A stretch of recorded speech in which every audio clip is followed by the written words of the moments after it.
ചാംസിന്റെ change making പരമ്പരയിലേക്ക് സ്വാഗതം.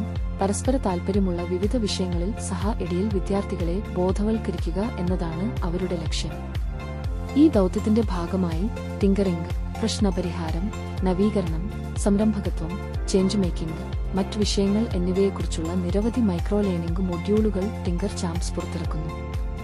ഈ 10 ഭാഗങ്ങളുള്ള വീഡിയോ പരമ്പരയിൽ ചേഞ്ച് മേക്കിംഗിന്റെ അവശ്യകാര്യങ്ങളും നിങ്ങൾക്ക് എങ്ങനെ ഒരു ചേഞ്ച് മേക്കർ ആകാമെന്നും മനസ്സിലാക്കാൻ ടിങ്കർ ചാംസ് നിങ്ങളെ സഹായിക്കും. ഓരോ വീഡിയോയും ഏകദേശം 5 മുതൽ 10 മിനിറ്റ് വരെ ദൈർഘ്യമുള്ളതാണ്. കൂടാതെ നിങ്ങൾക്ക് ശ്രമിക്കാവുന്ന ഒരു ചേഞ്ച് മേക്കിംഗ് ആക്ടിവിറ്റിയും ഉൾപ്പെടുന്നു. കൂടുതൽ ആലോചനകളില്ലാതെ പഞ്ചാബിൽ നിന്നുള്ള 9th ക്ലാസ് വിദ്യാർത്ഥിയും പുതിയ മാറ്റത്തിന് വഴിയൊരുക്കുന്നയാളുമായ ദിവ്യം അനേജയുടെ എപ്പിസോഡ് 4 ആരംഭിക്കാം.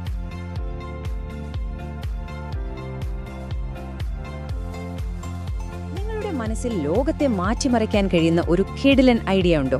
പക്ഷെ അതെങ്ങനെ തുടങ്ങണം, മുന്നോട്ട് കൊണ്ടുപോകണമെന്നറിയാതെ നിൽക്കുകയാണോ? എങ്കിൽ ദിവ്യ മനേജയുടെ ആശയങ്ങൾ നിങ്ങളെ തീർച്ചയായും സഹായിക്കും. ഇന്ന് നമ്മൾ നോക്കാൻ പോകുന്നത് നിങ്ങളുടെ ചിന്തകളെ എങ്ങനെ യഥാർത്ഥ പ്രവർത്തനമാക്കി മാറ്റാം എന്നതിനെക്കുറിച്ചുള്ള 3 താക്കോലുകളെ പറ്റിയാണ്. നമുക്ക് എല്ലാവർക്കും ഇത് എപ്പോഴെങ്കിലും സംഭവിച്ചിട്ടുണ്ടാകും, അല്ലേ? നമ്മൾ ഭയങ്കര ആവേശത്തിലൊരു കാര്യം തുടങ്ങും. പക്ഷെ കുറച്ചു കഴിയുമ്പോഴേക്കും ആ ഒരു തീ അങ്ങ് കെട്ടുപോകും. എന്തുകൊണ്ടാണ് ഇത്രയും നല്ല ആശയങ്ങൾ പലപ്പോഴും പാതി വഴിയിൽ നിന്നുപോകുന്നത്? ഇതിനൊരു കാരണമുണ്ട്, അതിനൊരു പരിഹാരമുണ്ട്. അതാണ് നമ്മൾ ഇന്ന് കണ്ടെത്താൻ പോകുന്നത്. സാധാരണ നമ്മൾ ചിന്തിക്കുന്നത് കയ്യിൽ പണമില്ലാത്തതുകൊണ്ടോ അല്ലെങ്കിൽ വേണ്ടത്ര സൗകര്യങ്ങൾ ഇല്ലാത്തതുകൊണ്ടോ ആണ് കാര്യങ്ങൾ നടക്കാത്തത് എന്നാണ്.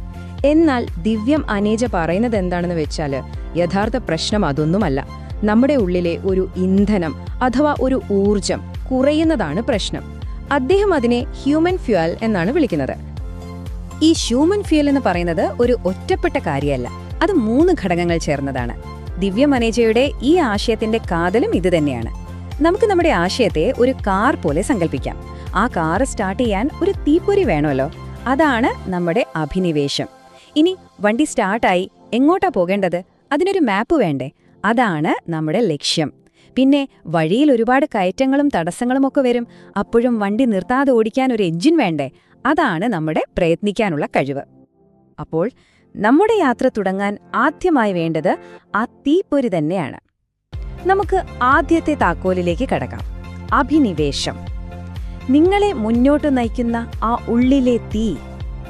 അഭിനിവേശം എന്ന് പറഞ്ഞാൽ വെറുമൊരു ഹോബി മാത്രമല്ല, അതിനേക്കാൾ എത്രയോ ആഴത്തിലുള്ള ഒന്നാണത്. നമ്മൾ ഒരു കാര്യത്തിൽ മുഴുകിയിരിക്കുമ്പോൾ സമയം പോകുന്നത് പോലും അറിയില്ലല്ലോ. ആ ഒരു അവസ്ഥയുണ്ടല്ലോ. ആരും നിർബന്ധിക്കാതെ നമുക്കതിൽ നിന്ന് പണമോ പ്രശസ്തിയോ കിട്ടുമെന്നില്ല. എന്നാലും വീണ്ടും വീണ്ടും അത് ചെയ്യാൻ തോന്നുന്ന ആ ഒരു കാര്യമാണ് യഥാർത്ഥ അഭിനിവേശം. അതൊരു ജോലിയല്ല, ഒരു നിയോഗമായി മാറും. ഇവിടെ നമ്മൾ ഒരു പ്രധാനപ്പെട്ട വ്യത്യാസം മനസ്സിലാക്കണം. താൽപര്യവും അഭിനിവേശവും ഒന്നല്ല. എനിക്ക് റോബോട്ടിക്സ് ഇഷ്ടമാണ് എന്ന് പറയുന്നത് ഒരു താൽപര്യമാണ്.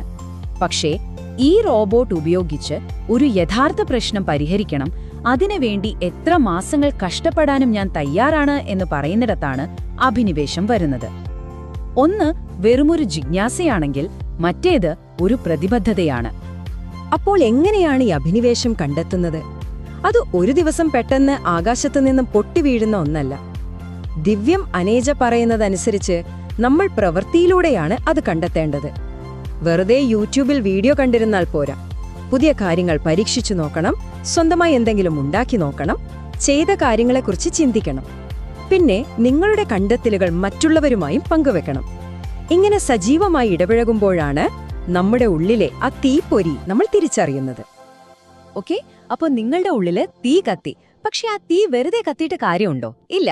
ആ ഊർജത്തിന് കൃത്യമായ ഒരു ദിശ വേണം, അല്ലെങ്കിൽ അത് വെറുതെ കത്തിത്തീരും. അവിടെയാണ് നമ്മുടെ രണ്ടാമത്തെ താക്കോല് വരുന്നത്, ലക്ഷ്യം. നമ്മുടെ വഴികാട്ടിയായ വടക്ക് നോക്കി യന്ത്രം. ലക്ഷ്യവും ഗോളുകളും തമ്മിൽ പലർക്കും തെറ്റിദ്ധാരണയുണ്ടാകാറുണ്ട്. അവ രണ്ടും രണ്ടാണ്. ഒരു സയൻസ് ഫെയറിൽ 1ാം സമ്മാനം നേടണം എന്നുള്ളതൊരു ഗോളാണ്. അത് ചെറിയ ദൂരത്തിലുള്ളൊരു കാര്യമാണ്. എന്നാൽ ഗ്രാമങ്ങളിലുള്ള ആളുകൾക്ക് ശുദ്ധജലം കിട്ടാൻ ഞാനൊരു ഉപകരണം ഉണ്ടാക്കും എന്നു പറയുന്നത് ഒരു ലക്ഷ്യമാണ്. അതിനൊരു വലിയ കാഴ്ചപ്പാടുണ്ട്.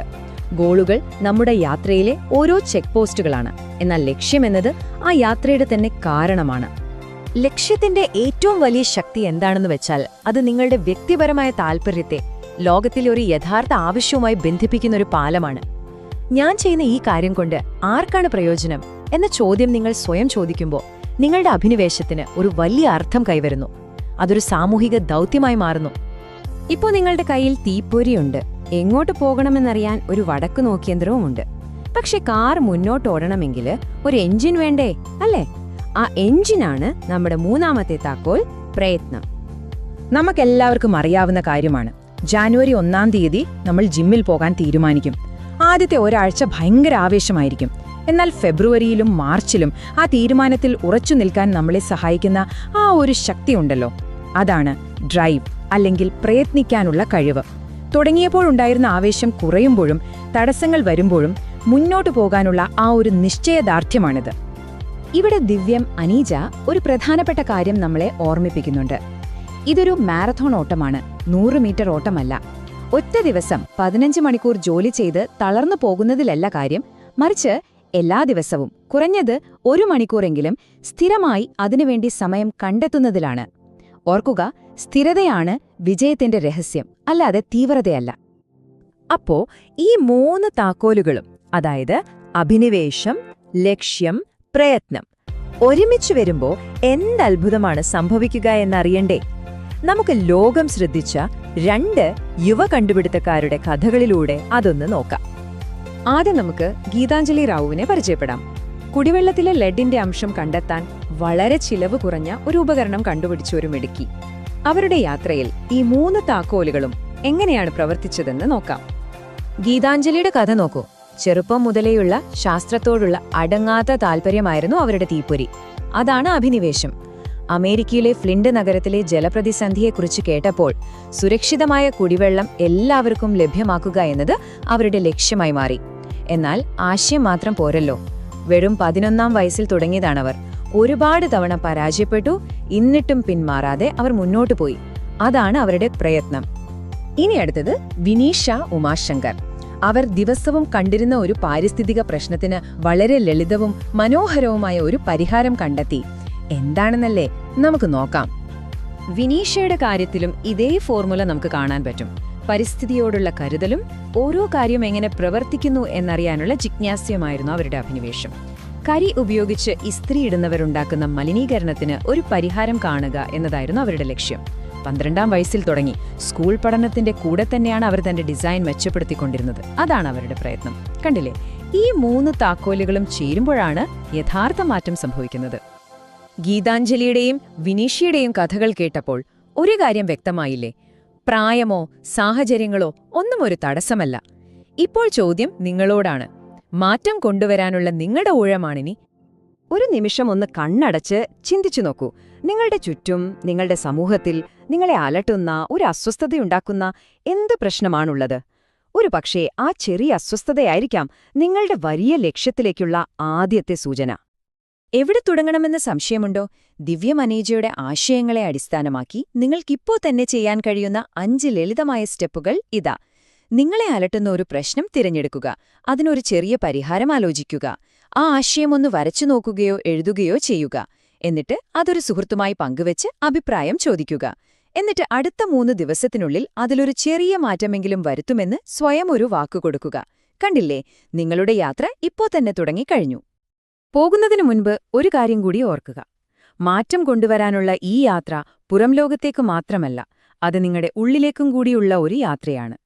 നിങ്ങൾ ലോകത്തിലെ ഒരു പ്രശ്നം പരിഹരിക്കാൻ ശ്രമിക്കുമ്പോൾ നിങ്ങൾ യഥാർത്ഥത്തിൽ നിങ്ങളെ തന്നെയാണ് കൂടുതൽ മനസ്സിലാക്കുന്നത്. നിങ്ങളുടെ കഴിവുകൾ, നിങ്ങളുടെ വിശ്വാസങ്ങൾ, നിങ്ങളുടെ മൂല്യങ്ങൾ. അതിനാൽ നിങ്ങളുടെ ഉള്ളിലെ തീപ്പൊരി കണ്ടെത്തുക, നിങ്ങളുടെ ലക്ഷ്യം തിരഞ്ഞെടുക്കുക, പിന്നെ ധൈര്യത്തോടെ മുന്നോട്ടു പോവുക.